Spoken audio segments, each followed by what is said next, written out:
পর্তুগালে সন্ত্রাসীদের আতর্কিত হামলায় 2 বাংলাদেশি গুলিবিদ্ধ এবং বেশ কয়েকজন আহত হয়েছেন। পর্তুগালের রাজধানী লিসবনের মাতৃমনিজ এলাকায় এই ঘটনা ঘটে গতকাল রাতে। ইদানিং বাংলাদেশিদের উপর হামেশাই এরকম আক্রমণ হচ্ছে।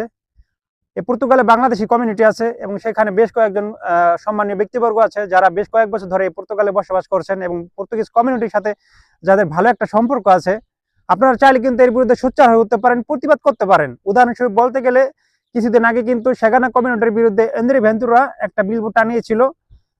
সেখানে কিন্তু সেগানা কমিউনিটি ট্রাইব্যুনালে মামলা করে তার বিরুদ্ধে। সেই মামলায় কিন্তু এন্দ্রে ভেন্তুরা বাধ্য হয় সেই বিলবোর্ড সরাতে। বাংলাদেশের বিরুদ্ধে বলছিল, কিন্তু বাংলাদেশি কমিউনিটি কোনো কিছু না করার কারণে হয়তো বা সেরকম কিছু হয়নি।